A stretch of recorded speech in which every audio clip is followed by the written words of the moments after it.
There's been a lot going on the last few weeks. We've had a federal budget announcement. We've also had Olympic Games announcements here for Brisbane.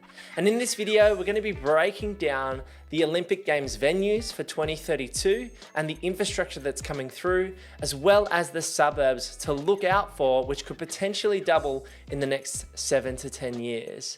Now, my name's Luke, and I talk all things real estate, renovating, and financial freedom. And I run a buyer's agency here, which specializes in purchasing property here in Southeast Queensland called Purpose Property. So if you're looking to purchase your own home or an investment property here in the Brisbane market in the next 3 to 6 months, head over to purposeproperty.com.au to book in a free chat with myself. Now, I own personally property all across Brisbane, in Moreton Bay, in Logan City, in Ipswich, and right in here at the heart in Brisbane City. And so I think one of the best places to start when we're looking at these 2032 Olympic Games venues is the new Victoria Park Stadium, which is the headline act for the 2032 Olympic Games. Now, if we take a look at Brisbane's map here, most of the infrastructure that's happening around Victoria Park is right in the heart of the city. You can see down here, we've got Woolloongabba, and the Gabba is just located here at this point in time, but it's boxed in by some main roads, and they are building the Cross River Rail across the Gabba here. You can see Victoria Park is just north of Spring Hill, surrounded by Hurston, Kelvin Grove, Paddington, Petrie Terrace, and Red Hill. And so all of these suburbs are going to benefit from the potential infrastructure here, being this new stadium sitting around 65,000 people. At the moment, you can see there's a golf course, which is going to be reclaimed by the state government, and that's where they're planning on building the stadium, just north of Brisbane CBD here. So the Queensland government has unveiled its plans for a brand new stadium for the Brisbane 2032 Olympics, while providing details on a number of other venues. Since Brisbane was awarded the Games in 2021, the Gabba and the Queensland Sports Athletics Centre were announced as the main venues for the Olympics. Following the completion of the new 100-day review, asked for by the LNP government after last year's state election win, it appears the third Olympics on Australian soil is ready to take shape. So let's take a look at these venues. So this is the headline act, the new Brisbane Stadium. And so as we've taken a look at those Brisbane aerial shots, you can see where they're planning on roughly fitting the stadium relative to Kelvin Grove and Hurston. You can see here, this is some major infrastructure here that's already in place, which is the Brisbane Metro.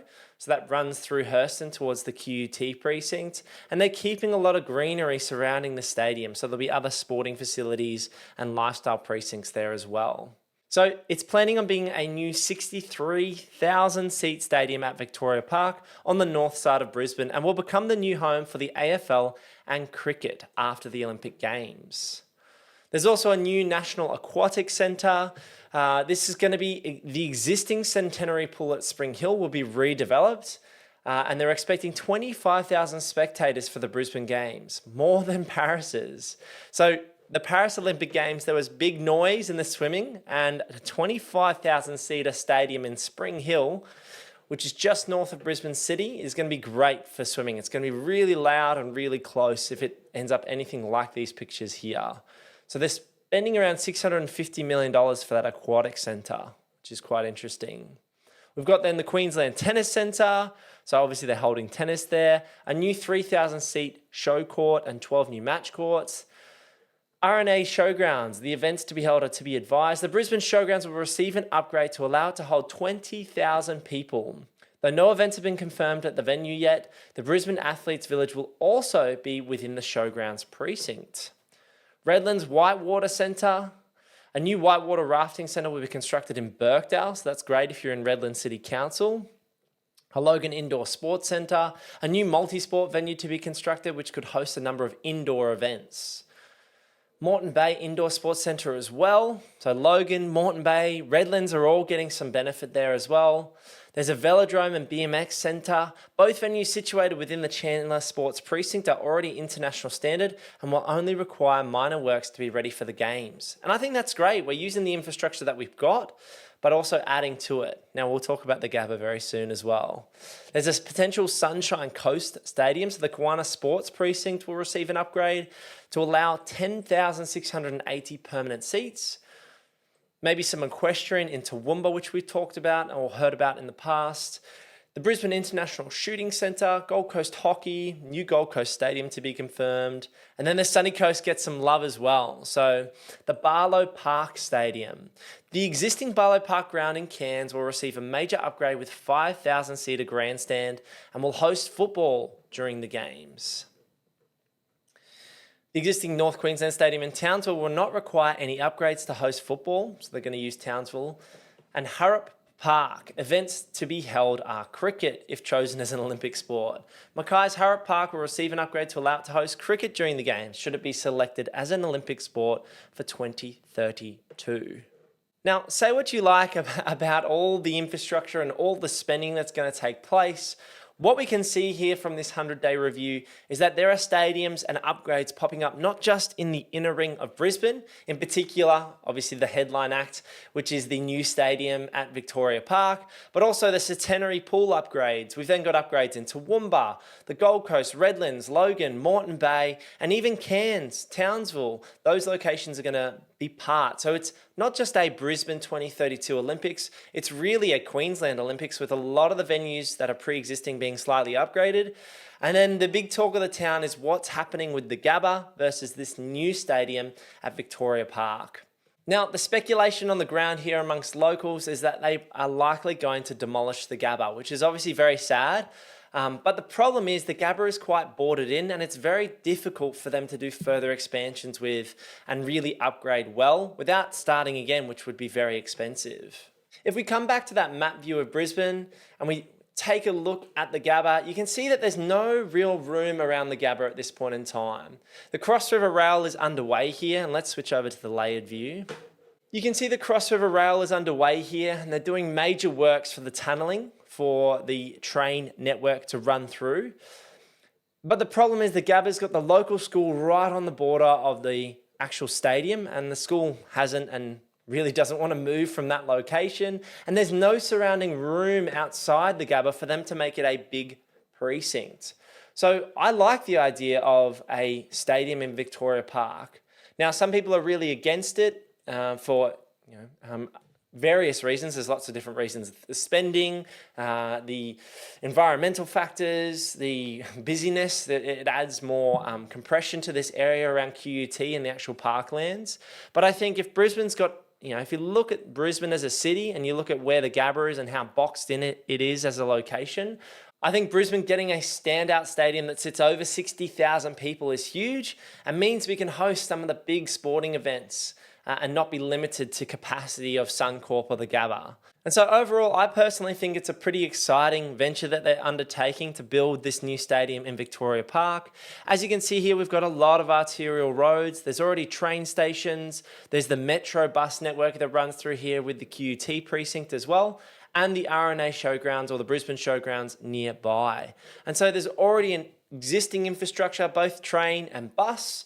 Yes, it's going to be a pain if you're a south sider now having to go to the north side to get to the big stadium, but it's certainly got existing infrastructure. And the big thing I see here is it's got space. There's room around this area to create parklands, to have lifestyle and retail and shops around this precinct as well, and to give the stadium room to essentially breathe and space around it when people spill out of the stadium after games have taken place. And so we've taken a look at some of the projects that are happening here in Brisbane, but let's take a look at some of the suburbs and what some of the media and news articles are saying around suburbs and locations which might boom off the back of the Olympic Games infrastructure that's coming through.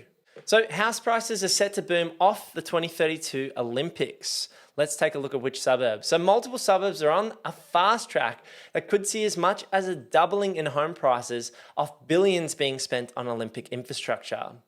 Early analyst projections have pegged prices to almost double by 2032 for suburbs at the heart of significant Olympic infrastructure spending, potentially beating the 79% hike seen in Sydney's Strathfield during the decade of the 2000 Olympics. PropTrack's home price index data shows Brisbane prices are already under major pressure, having jumped 80% in 5 years since the pandemic, with regional Queensland up 81%. So the regions outperformed Brisbane at 81 versus 80%, which is your COVID boom.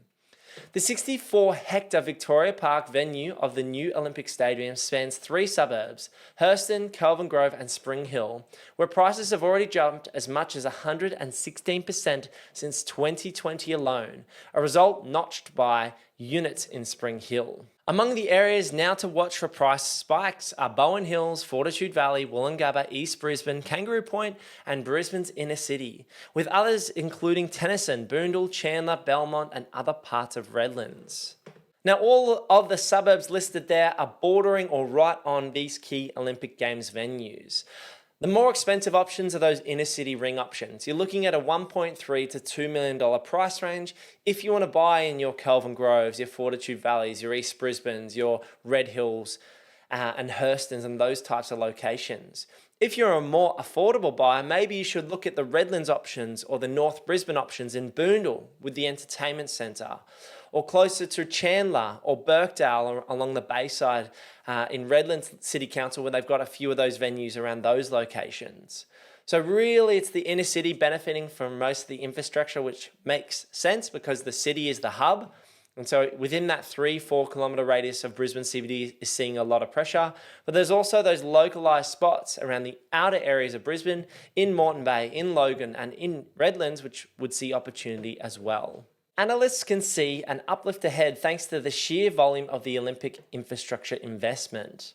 We know from other host cities that long-term growth in property values can be linked to the lasting infrastructure improvements made for the Games. Property values in Sydney lifted significantly in the 7 years prior to 2000, increasing 8% per annum across median apartment prices and 7.7% per annum across median house prices. So, Brisbane inner city Olympic suburbs set for strong growth over the next 7 to 10 years, driven by this Olympic infrastructure. Hurston and Kelvin Grove, like we spoke about, the Olympic Stadium at Victoria Park. Then we've also got Spring Hill with the Olympic Stadium and the National Aquatic Centre. Then we've got Bowen Hills nearby, which also gets the Athletes Village and the RNA Showgrounds, and it's just a stone throw from those other 2 venues as well. Fortitude Valley with the Athletes Village and near the RNA Showgrounds, and then Woolloongabba, East Brisbane and Kangaroo Point. So this is really interesting here. The new infrastructure, the site is set to be redeveloped into Brisbane Live, a major private sector project, an indoor arena that will replace the original Roma Street proposal. Post-Games, the Gable will undergo a transformation as part of an urban renewal project, evolving it into a vibrant apartment precinct. The impact, the transformation of the Gabba site will create a legacy driving demand for apartment and investment options in Woolloongabba. Now that's certainly going to upset a few people that the Gabba is being essentially knocked down and rebuilt into the Brisbane Live precinct nearby. And post-Games, there'll be apartments there rather than the stadium that's currently there.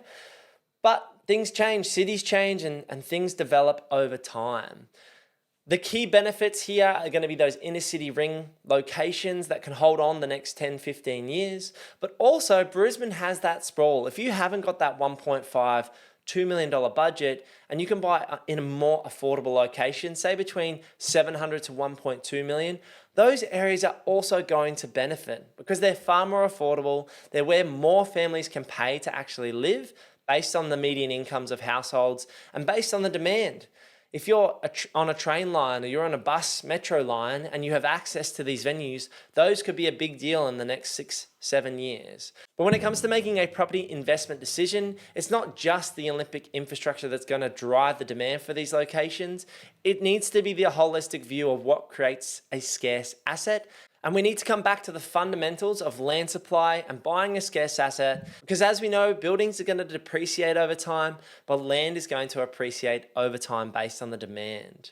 Now, there's a lot of ho-hum and a lot of people complaining about the Olympic Games, but I don't want to be that person. I'm excited. I'm excited to take my boys to some of the Olympic Games venues and hopefully see some of the sports in 7 years' time. And yes, they are spending a ton of money on these venues, and some people are going to benefit. Contractors are going to benefit. Some engineering firms and companies and people involved in these projects are going to make a lot of money. Some investors are going to make a lot of money from the surrounding infrastructure. But you can't look at all that noise. You need to look at your own situation and how you can take action based on your current finances and based on where you're looking to head in terms of your property journey. So if you do want to sit down with myself, head over to purposeproperty.com.au, book in a chat, and I'd love to hear your thoughts on what you think is going to happen with property prices in the next 7 to 8 years. Leave a comment down below and click this video over here to see more things on real estate renovating and financial freedom. I'll see you in the next one. Peace.